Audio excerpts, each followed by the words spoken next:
اس کا مطلب یہ ہو کہ یہاں پہ اب ہمارا جو لام ہے وہ پڑھا جائے گا، تو ہمارا لام پڑھا جا رہا ہے، الارض۔ اسی طرح با کو دیکھیے، البلد، پڑھا جا رہا ہے، الغیب، الحج، الجنہ، الکتاب۔ کے بعد والے جو حروف ہیں یہ حروف قمریہ کے مجموعے میں سے ہیں۔ دیکھ لیں کہ جب جب یہ حروف آ رہے ہیں تو لام پڑھا جا رہا ہے، الودود، الخالق، الفجر، العلیم، القدیر، الیوم، المشرق، الہدا۔ آگے دیکھتے ہیں ادغام شمسی۔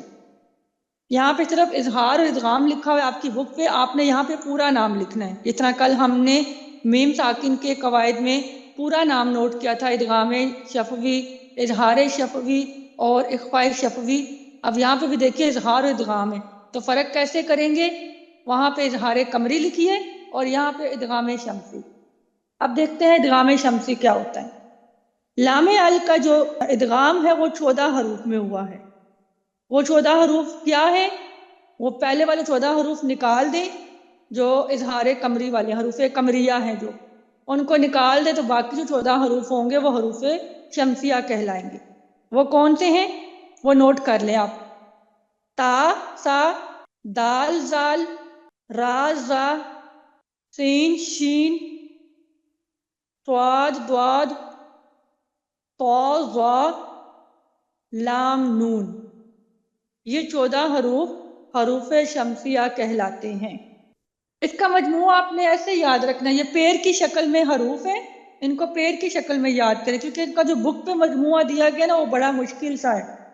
تس، دز، رزس، شس، زوت، زولن، یہ بڑا مشکل سا ہے، اس کو آپ ایسے یاد کر لیں حروف کی شکل میں، پیرنگ کی شکل میں، جیسے میں نے آپ کو لکھوائے ہیں، یعنی کہ 2 پیر۔ یہ دیکھیے تا اور سا، یہ 2 اکٹھے لکھ لیں، پھر دال، زال، یہ اکٹھے لکھ لیں، پھر را، زا، یہ اکٹھے لکھ لیں، سین، شین، یہ اکٹھے لکھ لیں، صاد، دواد، یہ اکٹھے لکھ لیں، طا، ظا اور لام اور نون۔ یہ دیکھیں آپ کے 2 حروف کے پیر ہیں، پھر آپ کو یہ بھولیں گے نہیں۔ اب حروف شمسیہ کیا ہوتے ہیں؟ شمس کا معنی ہے سورج۔ جس طرح سورج کی موجودگی میں ستارے غائب ہو جاتے ہیں، اسی طرح لام کے بعد حروف شمسیہ آ جائیں تو لام بھی مدغم ہو کر غائب ہو جاتا ہے، یعنی لام پڑھا نہیں جاتا۔ شمس کا معنی ہے سورج۔ جس طرح سورج کی موجودگی میں ستارے غائب ہو جاتے ہیں، اسی طرح جب لام کے بعد حروف شمسیہ آ جائیں تو لام بھی مدغم ہو کر غائب ہو جاتا ہے، یعنی لام بھی پڑھا نہیں جاتا۔ جیسے اگزامپل دیکھیے، وَالطَّارِقِ، یہاں پہ دیکھیے حمزہ زبر لام لکھا ہوا ہے، لیکن کیا وہ لام پڑھا جا رہا ہے؟ وہ نہیں پڑھا جا رہا، بلکہ وہ اگلے والے حروف شمسی میں مدغم ہو گیا ہے، وَالطَّارِقِ۔ اور اس کی علامت یہ ہے، میں نے آپ کو کل بھی بتایا تھا، اس کی پہچان یہ ہے کہ جب بھی ادغام ہو تو اگلے حرف پہ شد لگ جاتی ہے۔ تو یہاں پہ بھی ادغام شمسی میں بھی یہ بھی پہچان رکھیے کہ یہاں پہ لام کے بعد والے حرف پر شد ہوگی۔ وَالثَّمَرَاتِ، یہاں پہ بھی صاف پہ دیکھتے تشدید آ گئی ہے تو لام پڑھا نہیں جا رہا۔ وَالصَّابِرِينَ، الرحمن، التائبون، والضحى، والذاکرین، النور، الدین، والسماء، الظنون۔ اب یہاں پہ دیکھیے الظنون، یہ کون سا کلمہ ہے آپ کا؟ وقف کی صورت میں پڑھا جائے گا اور وصل نہیں پڑھا جائے گا۔ شاباش۔ تو اب میں نے یہاں پہ الظنون اس طرح سے پڑھا تو مطلب میں نے اس کو وصلن کے طور پہ ادا کیا ہے، ادروائز پھر آپ نے پڑھنا ہوگا الظنون۔ جی میم۔ الزین، والشمس، واللیل، یہ سارے آپ کے حروف شمسیہ کی اگزامپل ہیں۔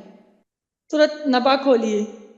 اس کی دوسری آیت میں دیکھیے عن النبأ العظیم، یہاں پہ دیکھیے النبا، یہاں پہ اب کیا ہو رہا ہے؟ لام ال کا قاعدہ ادغام شمسی ہو رہا ہے. کیسے؟ دیکھیے یہاں پہ نون کے اوپر تشدید آ گئی ہے اور جو لام ساکن ہے وہ مدغم ہو گیا ہے نون میں، تو اس لیے یہاں پہ لام ال کا قاعدہ ادغام شمسی ہو رہا ہے کیونکہ لام پڑھا نہیں جا رہا. اسی کلمے میں آگے دیکھیے العظیم ال، اب یہاں پہ بھی لام ال کا قاعدہ اظہار قمری ہے. کیوں؟ کیونکہ لام پڑھا جا رہا ہے، اس کے فوراً بعد جو عین ہے وہ حروف قمری میں سے ہے. ابغی حجک وخف عقیمہ، اس میں عین آ رہا ہے نا، تو یہاں پہ لام ال پڑھا جا رہا ہے. تو اس کا مطلب یہ ہوا کہ جب آپ تطبیق کریں گے تو آپ یہاں بتائیں گے پہلے والے کلمہ میں النبائی میں کہ لام ال کا قاعدہ ادغام شمسی ہے، اور جب العظیم پہ جائیں گے تو وہاں کہیں گے لام ال کا قاعدہ اظہار قمری ہو رہا ہے. واضح ہے؟ جی میم. اچھا سناوش آپ بتائیے آیت نمبر 3 میں اللہ زی پہ کیا ہو رہا ہے؟ اللہ زی. آیت نمبر 3 میں جو فرسٹ میں الذی، ہاں جی میم اس میں ہمارے پاس جو ہے میم یہ تو لام ال کا ہی قاعدہ ہے نا؟ ہاں جی بتائیے. اس کو تو ہم پڑھیں گے. اس میں لام مجموعہ دہرائیے. لام ال کا ہی قاعدہ آ رہا ہے اور اس میں لام کے اوپر تشدید ہے اور زبر ہے، تو ہم اس کو پیچھے کے ساتھ ملا کر پڑھیں گے. اس میں جو ہے صرف لام ال کا قاعدہ ہی پڑھے، اس میں نہ ادغام کیونکہ جو ہے یہ جو لام ہے یہ تو پھر اس میں ادغام شفوی میں سے آتا ہے، لیکن ہم اس کو پڑھ رہے ہیں تو اس میں لام ال کا قاعدہ ہے. ایسے نہیں بتانا آپ نے، سیدھی سی بات ہے، آپ فوراً سے اپنا مجموعہ ریکال کریں.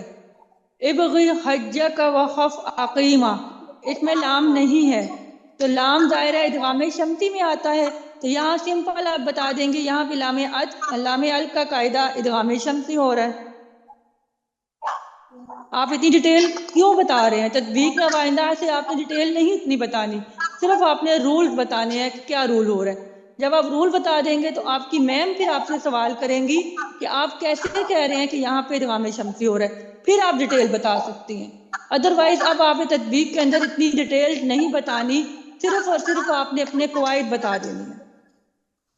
میم جی یہاں پہ لام ہے، یہ اس سیکنڈ گروپ میں آ رہا ہے جو ہم نے ابھی پڑھا ہے نا، یعنی کہ ہاں ادغام جی اس میں آ ادغام رہا ہے جو شمسی میں تو میم الليل پڑھا تھا نا آپ نے. جی میم لام تو اس ورڈ میں آ رہا ہے شمسی میں، تو لیکن میم لام جا رہا اس پہ تشدید بھی ہے، تو یہ مجھے بھی سمجھ نہیں آ رہا. دیکھیے یہاں پہ جو لام کے اوپر تشدید کا مطلب یہ ہے کہ یہاں پہ دو ہمارے لام ہیں، ایک لام ساکن حالت میں ہے، ایک لام متحرک حالت میں ہے. اتنا تو پتہ نا آپ کو. پتہ جب ہاں بھی جی. شد ہوتی ہے وہاں پہ دو حروف ہوتے ہیں، سیم لیٹر دو حالتوں میں ہوتے ہیں، ایک ساکن حالت ہوتا ہے پہلا اور دوسرا متحرک ہوتا ہے. اب اللہ زی میں جو لام پڑھا جا رہا ہے وہ پہلے والا نہیں پڑھا جا رہا، وہ متحرک لام پڑھا جا رہا ہے، یعنی لام ساکن نہیں پڑھا جا رہا، لام متحرک زبر والا پڑھا جا رہا. تو اس کا مطلب یہ ہوا کہ لام ساکن دوسرے والے میں لام میں مدغم ہو گیا ہے، غائب ہو گیا ہے، وہ پڑھا نہیں جائے گا. لہٰذا یہاں پہ لام ال کا قاعدہ ادغام شمسی ہو رہا ہے. ٹھیک ہے میم، سمجھ آ گئی میم، جزاک اللہ خیر. الحمدللہ. آگے دیکھیے آیت نمبر 6 میں مجھے سمرا کا نام شو ہو رہا ہے. سمرا جی میم. یہ بتائیے مجھے آیت نمبر 6 میں کون سا قاعدہ ہو رہا ہے، کون سے کلمہ پہ نج ال کے بعد کون سا قاعدہ آ رہا ہے؟ آیت نمبر 6 نجعل الارض، میم یہاں پر لام تعریف کا جو ہے وہ اظہار قمری ہو رہا ہے. شاباش. ہینڈ کتنے ریز کیا تھا؟ مائک اوپن کریں. میم میں نے بھی کیا تھا. ہاں جی. آپ بتائیے آیت نمبر 7 میں. میم یہاں پر بھی اظہار قمری کا ہو رہا ہے. والجبال. آپ نے پورا بتانا. آپ نے کہنا یہاں پہ لام ال کا قاعدہ اظہار قمری ہو رہا ہے. یہ پورا جملہ رٹ لیں سب لوگ. کیا بولنا ہے؟ یہاں پر لام ال کا قاعدہ اظہار قمری ہو. شاباش. یہاں پر لام پڑھا جائے. ٹھیک ہے. نیکسٹ جس کے لاسٹ میں 8-3 آ رہا ہے وہ بتائیے آیت نمبر 10. وَجَعَلْنَا اللَّيْلَ. یہاں پہ میم لام ال کا قاعدہ اظہار قمری ہو رہا ہے. کیسے؟ میم لام پڑھا جا رہا ہے. لام نہیں پڑھا جا رہا. میں نے ابھی تو ایکسپلین کیا ہے. وَجَعَلْنَا لام ساکن مدغم ہو گیا ہے اور دوسرا لام پڑھا جا رہا ہے. اور آپ کو پتہ ہے مجموعہ فوراً ریکال کیا کریں. ابغی حجک وخف عقیمہ. اس میں لام نہیں آ رہا. ہم نے ادغام شمسی میں پڑھا تھا لام نون. میں نے آپ کو پیر لکھوائے تھے تاسا دال دال. تو اس میں لام نون تھا. تو جو لام ہے وہ ادغام شمسی میں آ رہا ہے. تو اللیل کی اگزامپل بھی ہم نے پڑھی ہے, بک کے اوپر لکھی ہوئی ہے کہ اللیل ادغام شمسی میں آتا ہے. ٹھیک ہے. اس کے اوپر شد بھی ہے. ہاں جی, شد پہچان ہے. شد ادغام کی پہچان ہے.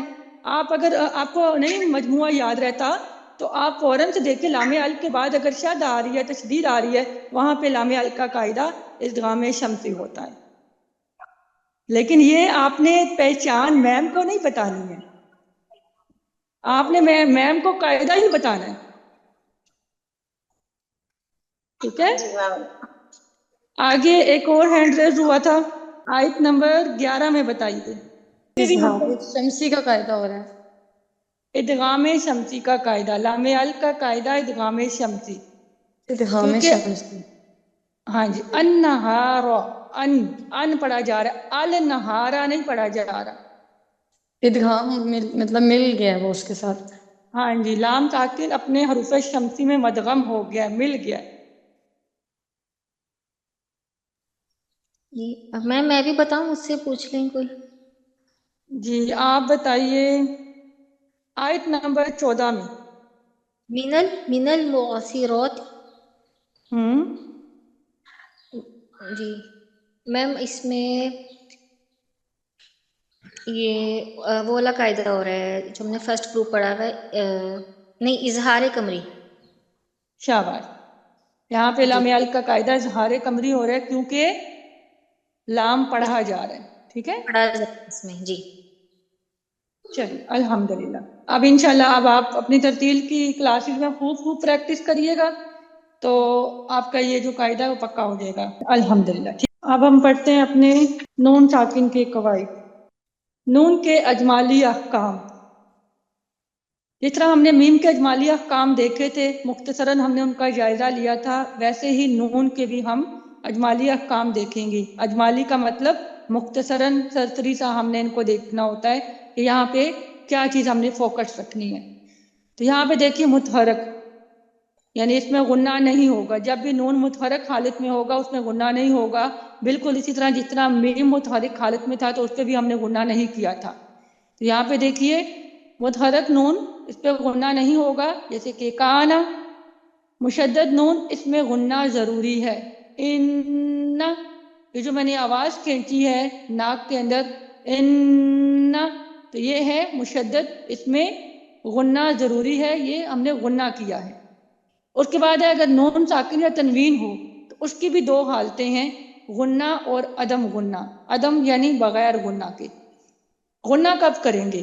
اگر نون ساکن اور تنوین کے بعد حروف حلقی اور لام یا را ان کے علاوہ کوئی اور حرف آ جائے تو وہاں پہ غنہ ہوگا. جیسے کہ انفسکم, من یقول. تو یہاں پہ جو اور من یہ ہو رہا ہے تو یہاں پہ دیکھیے نون ساکن کے بعد فا آ رہا ہے اور نون ساکن کے بعد یا آ رہا ہے, یعنی کہ وہ نہ ہی حروف حلقی میں سے کوئی حرف ہے اور نہ ہی لام ہے اور نہ ہی را ہے. حروف حلقی کتنے ہوتے ہیں؟ 6 ہوتے ہیں. حمزہ ہا, عین ہا اور غین خا, یہ 6 حروف, اور لام اور را یہ 2, 8. ٹوٹل 8 حروف کے علاوہ کوئی بھی حرف آئے گا نون ساکن یا تنوین کے بعد تو وہاں پہ ہم غنہ کریں گے. ٹھیک ہے. اب عدم غنہ یعنی بغیر غنہ کے کب نون ساکن اور تنوین پڑھا جائے گا؟ جب نون ساکن اور نون تنوین کے بعد حروف ہلکی لام اور را یہ آ جائیں تو پھر وہاں پہ غنہ نہیں ہوگا. جیسے کہ من ہم، اب من یعنی ظاہر کر کے پڑھیں گے ہم اس کو. ہاں آ رہا ہے نا نون ساکن کے بعد، حروف ہلکی میں سے ہے یہ، تو لہٰذا یہاں پہ غنہ نہیں ہوگا بلکہ عدم غنہ ہوگا. اسی طرح مر ربی را آ گیا ہے نون ساکن کے بعد تو یہاں پہ بھی ہم غنہ نہیں کریں گے، فوراً سے نون کو ادا کر دیں گے. اسی طرح ملدن ملدن لام آ رہا ہے تب بھی ہم فوراً سے ادا کر دیں گے. واضح ہے؟ جی میم. جی میم. الحمدللہ. ریپیٹ کرنے کی تو ضرورت نہیں ہے، آگے چلیں. بہت جی. آسان ہے. انہی کو ہم جب ڈیٹیل سے پڑھیں گے نون ساکن اور تنوین کے احکام کو تو وہاں انشاءاللہ الگ الگ آپ کو واضح ہو جائیں گے. چلیے نون ساکن اور تنوین کے تفصیلی احکام. نون ساکن کیا ہوتا ہے؟ کہ جس پر کوئی حرکت نہ ہو، یعنی جزم ہو، ساکن ہو. اور آپ کو پتہ ہے جزم کی 3 حالتیں ہوتی ہیں لکھنے کی، گول دائرہ، سیدھی دال یا الٹی دال. ٹھیک ہے، یہ 3 حالتیں ہوتی ہیں جزم کو لکھنے کی. تو جب نون کے اوپر یہ والی حالتیں ہوں تو اس کا مطلب یہ ہوا کہ وہ نون ساکن کہلائے گا، یعنی اس پر کوئی حرکت نہیں. نون تنوین کیا ہوتا ہے؟ وہ نون ساکن زائدہ جو کلمہ کے آخر میں واقع ہو، جیسے کہ ابدن. اب دن دیکھیے یہاں پہ نون ساکن ہے، آواز آ رہی ہے جو ایک زائد نون ہے اور کلمہ کی آخر پہ آ رہی ہے، اسے کہتے ہیں نون تنوین. اب نون ساکن اور تنوین میں کیا فرق ہے؟ کہ نون ساکن لکھا ہوتا ہے جبکہ نون تنوین لکھا نہیں ہوتا. یہ پہلا فرق ہے. سب کو پتا ہے کہ نون ساکن لکھا ہوا ہے لیکن نون تنوین لکھا نہیں ہوتا. اس کے بعد نون ساکن اسم، فعل اور حرف میں آتا ہے. یہ گرامر کی ٹرمنالوجیز ہیں کہ اسم یعنی کوئی نام، فعل یعنی کوئی کام، اور حرف یعنی کہ کوئی بھی حرف اس میں آتا ہے، جبکہ نون تنوین صرف اسم میں آتا ہے. جیسے کہ اللہ تعالیٰ کے نام ہیں سمیع، عزیز، تو اسم میں صرف تنوین، نون تنوین آتا ہے. اس کے بعد نون ساکن کلمہ کے آخر و درمیان میں بھی آتا ہے، جیسے کہ ہم نے پڑھی ہے اگزامپل منہم. یہاں پہ دیکھیے انعمتا، تو یہاں پہ نون ساکن کلمہ کے درمیان میں بھی آ رہا ہے اور اسی طرح آخر میں بھی آتا ہے، جبکہ نون تنوین ہمیشہ کلمہ کے آخر میں آتا ہے. جیسے کہ ابدن، سمیع، یہ سارے آخر میں نون تنوین آ رہے ہیں. اب نون ساکن کو وقفاً وصلاً پڑھا جاتا ہے جبکہ نون تنوین کو صرف وصلاً پڑھا جائے گا. نون ساکن کیونکہ کلمہ کے اندر بھی ہوتا ہے، آخر میں بھی ہوتا ہے، منکم، تو یہ پڑھا جا رہا ہے وصلاً بھی اور وقفاً بھی. لیکن نون تنوین صرف وصلاً پڑھا جائے گا، جیسے کہ سمیع، ابدن. اب یہ اس کے آگے حرف آ رہے ہیں تو ہم یہ ملا کے پڑھیں گے. جو ہی ہم اس پہ وقف کریں گے تو نون تنوین پڑھا نہیں جائے گا. جیسے کہ ابدن کو وقف کر دیں تو ابدا یہ پڑھا جائے گا. مطلب یہاں پہ ہماری نون تنوین وقف کی حالت میں نہیں پڑھا جائے گا، یہ صرف وصلاً پڑھا جاتا ہے. آگے دیکھتے ہیں احکام نون ساکن اور تنوین. اس کے 4 احکام ہیں: اظہار یعنی اظہار حلقی، ادغام، اس کے بعد اقلاب اور اخفاء حقیقی. یہ 4 ہمارے قواعد ہیں. میم ساکن کے صرف 3 قواعد ہیں: ادغام شفوی، اخفاء شفوی اور اظہار شفوی. اس میں اقلاب کا قاعدہ نہیں آئے گا. نون ساکن اور نون تنوین کے قاعدوں میں اقلاب کا قاعدہ آتا ہے، یہ آپ نے فرق یاد رکھنا ہے. باقی تینوں رول جو ہیں میم میں بھی آتے ہیں لیکن صرف یہ ہے کہ وہاں پہ شفوی لگایا جاتا ہے. اور یہاں پہ اظہار کے ساتھ اظہار حلقی لکھیے اور اخفاء کے ساتھ اخفاء حقیقی لکھیے. ادغام ادغام ہی ہوتا ہے اور اقلاب بھی ہوتا ہے. ٹھیک ہے، اب ہم ان کو 1 بائی 1 پڑھیں گے. سب سے پہلے ہے اظہار حلقی. اظہار آپ کو پتہ ہے کہ ظاہر کر کے پڑھنا اس کو کہتے ہیں. اصطلاحی معنی کیا ہے؟ کہ نون کو اس کے مخرج سے بغیر غنہ کے تمام صفات کے ساتھ ادا کرنا. یعنی اس میں ہم نے کوئی غنہ نہیں کرنا، ظاہر کر کے پڑھ رہے ہیں نا، فوراً سے پڑھ رہے ہیں. جیسے کہ ہم نے اظہار شفوی میں میم کو بغیر غنہ کے ادا کیا تھا، اس کو بھی اظہار شفوی کہتے ہیں. تو نون کا جو ہے اظہار حلقی، اس کو کیا کہیں گے؟ اظہار حلقی۔ اس میں بھی ہم نون کو اس کے مخرج سے بغیر غنہ کے تمام صفات کے ساتھ ادا کریں گے۔ قاعدہ کیا ہے؟ نون ساکن یا نون تنوین کے بعد حروف حلقی میں سے کوئی حرف آ جائے تو اس کو اظہار حلقی کہتے ہیں، وہاں پہ اظہار حلقی کیا جائے گا۔ اسی لیے اس اظہار کا نام اظہار حلقی ہے، کیونکہ نون ساکن اور نون تنوین کے بعد حروف حلقی ہم دیکھتے ہیں۔ جب بھی نون ساکن اور نون تنوین کے بعد حروف حلقی آئیں گے تو وہاں جو قاعدہ ہوگا اس کو اظہار حلقی کہتے ہیں۔ حروف حلقی 6 ہوتے ہیں: حمزہ ہا، عین ہا اور غین خا۔ یہ آپ اپنے مخارج میں پڑھ چکے ہیں۔ اب یہاں پہ اگزامپل دیکھتے ہیں۔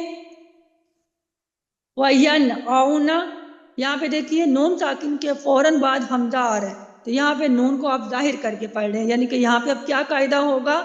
اظہار حلقی۔ وَيَنْهَوْنَ، نون ساکن کے بعد ہا آ رہا ہے، یہاں پہ بھی اظہار حلقی۔ الانعام، نون ساکن کے بعد عین آ گیا ہے تو وہ بھی حروف حلقی میں سے ہیں، نون کو ظاہر کر کے پڑھا جا رہا ہے۔ فَسَيُنْغِضُونَ، تو یہاں پہ دیکھیے یون، نون ساکن کے بعد غین آ رہا ہے، یہ بھی حروف حلقی میں سے ہے، تو یہاں پہ اظہار حلقی ہو رہا ہے۔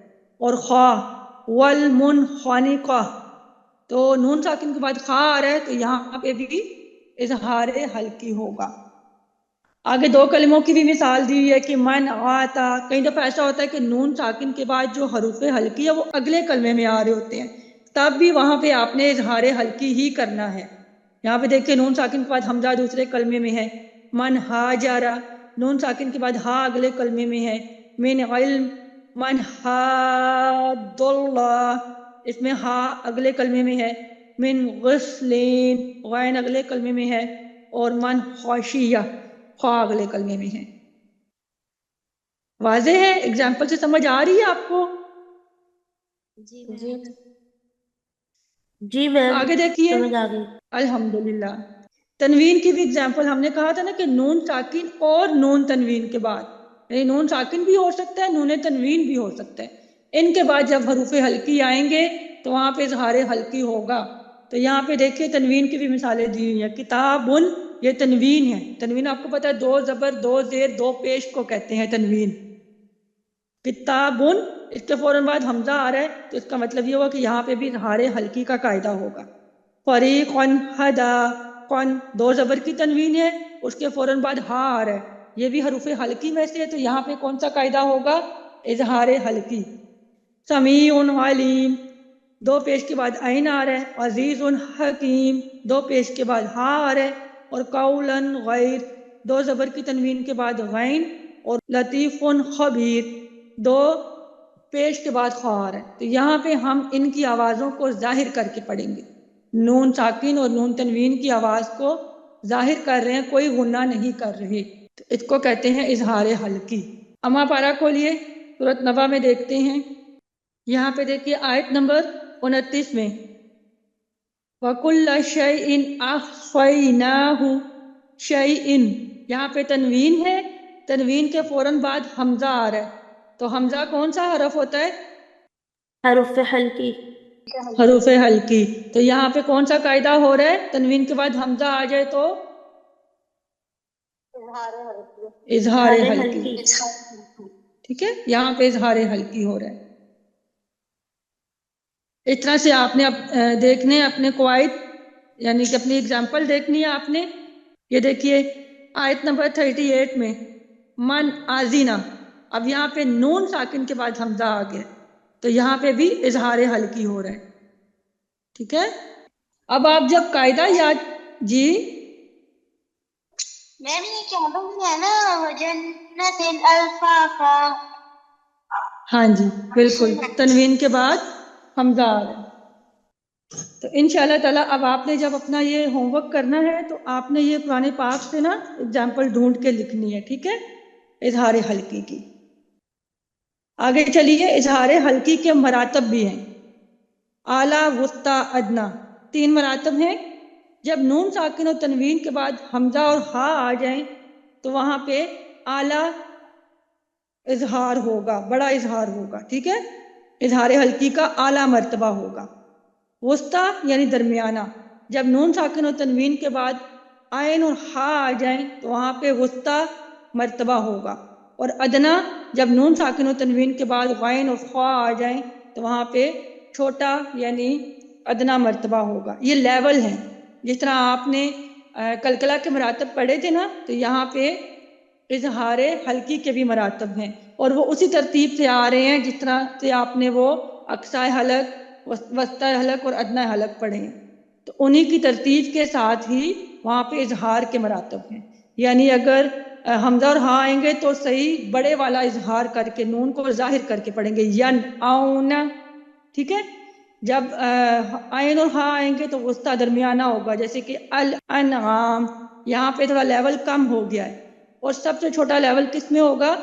جب غین اور خا ہوں گے، جیسے کہ فَسَيُنْغِضُونَ، یہاں پہ نون کا جو ہے وہ اظہار سب سے کم ہو رہا ہے۔ یہ لیول ہیں اظہار حلقی کے۔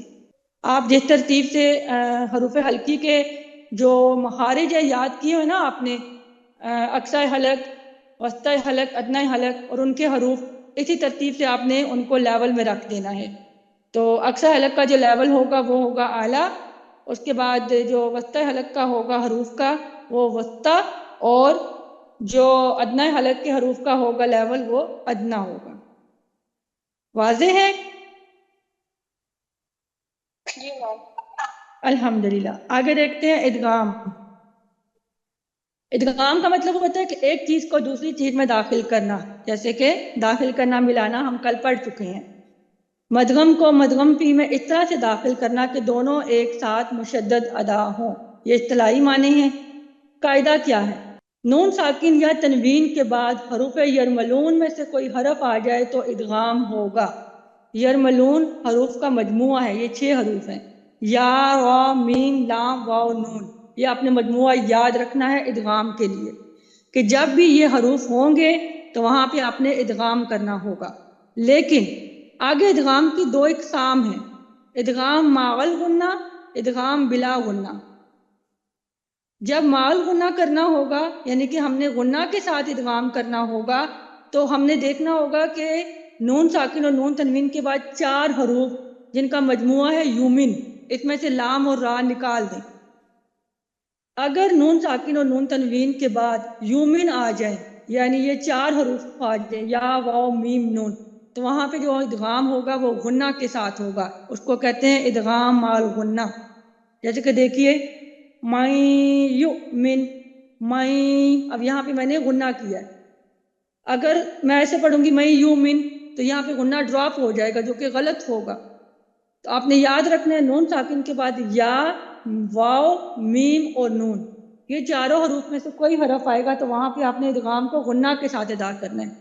میوال، ممال، من نشاء، ٹھیک ہے، یومین والے حروف ہیں۔ آگے دیکھتے ہیں ادغام بلا غنہ۔ اس میں نے آپ کو بتایا تھا کہ یرملون میں سے لام اور را نکال دیں، تو بلا غنہ کہاں پہ ہوگا؟ جب لام اور را آئے گا، یعنی ہم نے نون ساکن اور تنوین کے بعد دیکھنا ہے اگر لام اور را آ رہے ہیں تو وہاں پہ ہم غنہ نہیں کریں گے، ادغام تو ہوگا، تشدید تو ہوگی، لیکن وہاں غنہ کے بغیر ادغام ہوگا۔ جیسے کہ دیکھیے من لدنک، من ربک، تو یہاں پہ دیکھیے نون ساکن کے بعد لام اور نون ساکن کے بعد را آ رہا ہے، تو میں نے اس کو فوراً سے ادا کیا، میں نے یہ نہیں کیا من لدنک، من لدنک، اس طرح کریں گے تو غنہ ہوگا۔ تو لام اور را پہ ادغام تو ہوگا لیکن غنہ نہیں ہوگا، بغیر غنہ کے ہوگا، اسی لیے اس کو کہتے ہیں ادغام بلا غنہ۔ لام اور را، من لدنک اور من ربک، ٹھیک ہے۔ اب ایک شرط ہے یہاں پہ، کوشچن ہے، جی ایک سوال ہے یہاں پہ، اگر جی یہاں جی پہ ہم لوگ جہاں پہ آ رہا ہے ادغام بلا غنہ، اگر یہاں پہ ہم غنہ کر دیں تو یہ ہمارے پاس کون سی غلطی میں آ جائے گا؟ ایک یہ ہمارے پاس لحن خفی میں آ جائے گا نا، لہن خفی میں آئے گی، جی۔ ٹھیک ہے۔ نون ساکن کے ادغام کی ایک شرط ہے، نون ساکن پہلے کلمہ کے آخر میں ہو اور حروف یومن، کوئی بھی دوسرے کلمے کے شروع میں ہو تب ادغام ہوگا. یہ تو ہم نے پڑھ لیا نا, ابھی ہم نے اگزامپل دیکھی ہے. میوں وال, نون ساکن پہلے کلمہ کے آخر میں ہے, اور واو جو یومن والا حروف ہے واو وہ دوسرے کلمہ کے شروع میں ہے, تو ادغام مال غنہ ہو رہا ہے.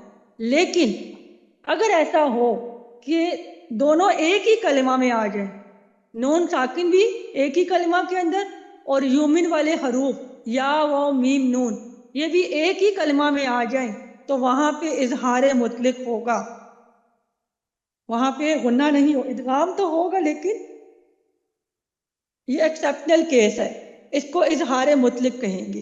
اور یہ قرآن پاک میں صرف 4 ہی مثالیں ہیں. یہ وہ ہیں الدنیا, قنوان, صنوان, بنیان.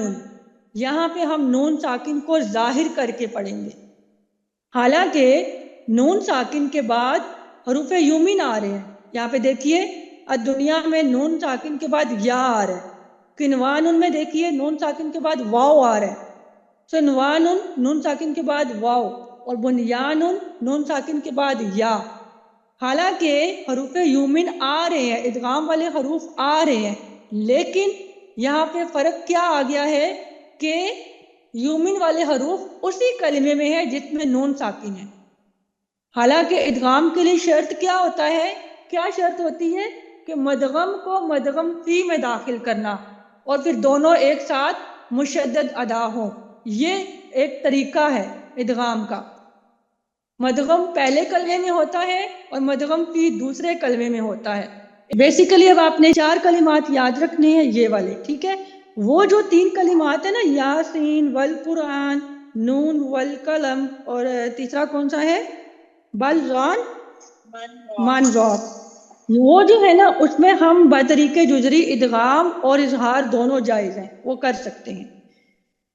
ہم نے کیونکہ یہ بھی پیچھے میں نے نوٹ مس کیا ہے, یہ دیکھیے ادغام کے اندر نوٹ دیکھیے کہ یاسین والقرآن اور نون والقلم, اس میں بطریق شاطبی تو اظہار کریں گے, لیکن بطریق جزری رحمۃ اللہ علیہ اظہار اور ادغام دونوں جائز ہیں. لہذا ہم اظہار مطلق میں ان کلمات کو نہیں رکھتے ہیں. اظہار مطلق میں صرف اور صرف 4 کلمات ہیں جو اب آپ نے یاد رکھنے ہیں, الدنیا, بنیان, صنوان, قنوان.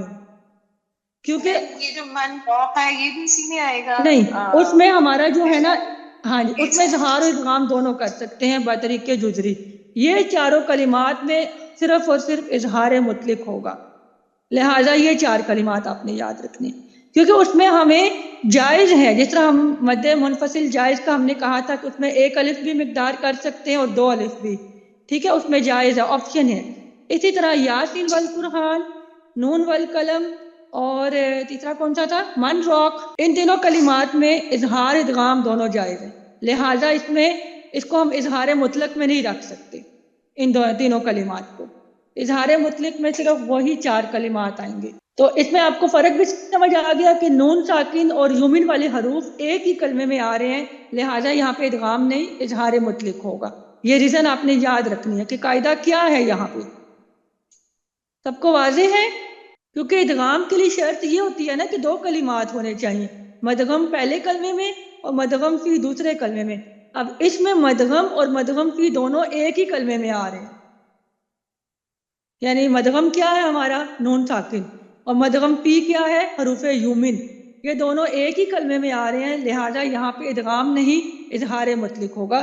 یہ ایک شرط ہے, ایکسیپشنل کیس ہے ادغام کا. واضح ہے؟ جی میم. جی ہے. الحمدللہ. آگے دیکھتے ہیں اقلاب. اقلاب کا معنی ہوتا ہے بدلنا. اس کی ڈیفینیشن بہت پیاری ہے, آپ نے بیسک قواعد میں پڑھی ہے. کہ کون سنائے گا رحمان کے حوالے سے؟ رحمان ہر دل کو بدلتے رہتے ہیں, کبھی گمراہی کی طرف اور کبھی ہدایت کی طرف. جی. اس طرح جو اقلاب ہے وہ قلب سے نکلا ہے. قلب یعنی دل, ٹھیک ہے. جس طرح ہمارے دل کی حالت بدلتی رہتی ہے, رحمان اس کو الٹ پلٹ کرتے رہتے ہیں. کبھی ہمارا ایمان کا لیول بہت بڑھ جاتا ہے, کبھی ڈاؤن ہو جاتا ہے. تو وہ کیا ہوتا ہے, کیونکہ ہمارا جو دل ہے وہ رحمان کی دونوں انگلیوں کے درمیان میں ہوتا ہے, اس لیے رحمان بدلتے رہتے ہیں, اس کو حالت ہمارے دل کی بدلتی رہتی ہے. اسی طرح اقلاب جو وہ قلب سے نکلنا ہے, جس کا مطلب ہوتا ہے بدلنا. یعنی نون ساکن اور نون تنوین کو جو میم سے بدل کر غنہ اور اخفا کے ساتھ ہم ادا کریں گے اس کو کہتے ہیں اقلاب. یہ معنی ہے، اس کا اصطلاحی معنی ہے. نون ساکن اور نون تنوین ہے، اس کو میم سے بدل کر غنہ اور اخفا کے ساتھ ادا کریں گے. قاعدہ کیا ہے؟ نون ساکن یا نون تنوین کے بعد با آ جائے تو وہاں پہ اقلاب ہوگا. ایک ہی اقلاب کا حرف ہے، حرف اقلاب ایک ہی ہے، وہ ہے با. حروف حلقی 6 ہیں جہاں پہ اظہار حلقی کریں گے. حروف یرملون بھی 6 ہیں جن کو آگے 2 حصوں میں ڈیوائڈ کیا گیا ہے ادغام کے اندر. ادغام مال غنہ تب کریں گے جب یومین آئے گا، اور ادغام بلا غنہ تب کریں گے جب لام اور را آئیں گے. اور اگر دونوں ہی ایک ہی کلمے میں آ جائے تو وہ اظہار مطلق ہوگا جو کہ 4 کلمات ہیں. اسی طرح اقلاب کا ایک ہی حرف ہے، وہ ہے با.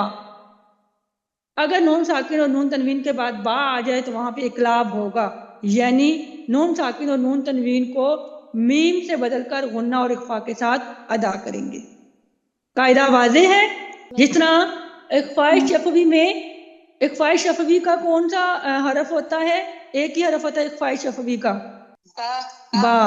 ساکن کے بعد شاباش. اسی طرح اب نون ساکن کے قاعدوں میں جو با ہے وہ حرف اقلاب ہوگا. یہ اب آپ نے ذہن میں رکھنا ہے. اگر نون ساکن اور نون تنوین کے بعد با آ رہا ہوگا تو وہاں پہ ہم اقلاب کا قاعدہ بولیں گے تطبیق کے اندر. اگر میم ساکن کے بعد با آ رہا ہوگا تو وہاں پہ ہم نے اخفاء شفوی کہنا ہے. یہ آپ نے با کو دیکھ کے کنفیوز نہیں ہو جانا کہ فوراً سے با دیکھ کے تو کہیں کہ اخفاء شفوی ہو رہا ہے، حالانکہ اس سے پہلے نون ساکن دیا ہو. تو اب آپ نے دونوں چیزیں دیکھنی ہیں. میم ساکن کے بعد با ہوگا تو اخفاء شفوی، نون ساکن اور تنوین کے بعد با ہوگا تو اقلاب کا قاعدہ ہوگا. اور بھی وہاں پہ چھوٹی سی میم لکھی بھی ہوتی ہے، جیسے کہ دیکھیے بیونی اب یہاں پہ دیکھیے نون ساکن کے بعد چھوٹا سا میم لکھا ہوا ہے. کیوں؟ نون ساکن کے بعد با آ رہا ہے تو وہاں پہ نون ساکن اور نون تنوین کو ہم میم سے بدل کر غنہ اور اخفا کے ساتھ ادا کریں گے. بیونی، اب یہ جو کر رہے ہیں ہم غنہ کر رہے ہیں، اور اخفا مطلب ہم اس کو ناک میں چھپا بھی رہے ہیں. سمیع بصیر، تو جو کر رہے ہیں ہم، تنوین کے بعد با آ رہا ہے تو وہاں پہ چھوٹی سی میم لکھ کے یہاں پہ اقلاب کا قاعدہ بتائیں گے. واضح ہے؟ جی میم. الحمدللہ. اب یہ اس کی ایگزامپل آپ نے مصحف سے ڈھونڈنی ہے انشاءاللہ. ابھی کیونکہ ٹائم اب شارٹ ہے تو آگے ہم اخفا کا قاعدہ کمپلیٹ کرتے ہیں، تو پھر تھوڑی سی ایگزامپل ہم دیکھ لیتے ہیں. اخفا کہتے ہیں چھپانے کو، جیسا کہ آپ پہلے بھی پڑھ چکے ہیں. اصطلاحی معنی ہے کہ نون کی آواز کو ناک میں چھپا کر اظہار اور ادغام کی درمیانی کیفیت کے ساتھ ادا کرنا. اگین اخفاء شفوی کے جیسا اس کا معنی ہے، یعنی ہم نے وہاں پہ میم کی آواز کو ناک میں چھپایا تھا اظہار اور ادغام کی درمیانی کیفیت کے ساتھ. نہ ہی زیادہ اظہار ہو اور نہ ہی اتنا ادغام ہو، بلکہ ان کی درمیانی حالت کے ساتھ ناک میں آواز کو چھپائیں گے. اسی طرح یہاں پہ نون کی آواز کو ناک میں چھپا کر اظہار و ادغام کی درمیانی کیفیت کے ساتھ ادا کریں گے. قاعدہ کیا ہے؟ بہت آسان قاعدہ ہے. جتنے ہم نے قواعد پڑھے ہیں ان سب کے حروف نکال دیں، باقی جو حروف رہ جائیں گے وہاں پہ ہمارا اخفاء حقیقی ہوگا. کیسے؟ نون ساکن اور نون تنوین کے بعد حروف حلقی، کیونکہ حروف حلقی ہوگا تو کون سا قاعدہ ہوگا؟ اظہار کا. اظہار حلقی. اس کا مطلب ہم نے اخفاء پڑھنا ہے نا، تو اخفاء کے لیے حروف حلقی بھی نہ ہو. حروف یرملون کون سا قاعدہ ہوگا؟ ادغام. اور با ہو اخلاق. اور میں نے آپ کو کل بھی بتایا تھا کہ الف بھی آپ نے ایکسکلوڈ کرنا ہوتا ہے، ان قواعد میں الف بھی شامل نہیں ہوتا. تو نون ساکن اور تنوین کے بعد حروف حلقی، حروف یرملون اور با اور الف کے علاوہ باقی 15 حروف میں سے کوئی اور حرف آ جائے تو وہاں پہ اخفاء ہوگا. اس اخفاء کو اخفاء حقیقی کہتے ہیں.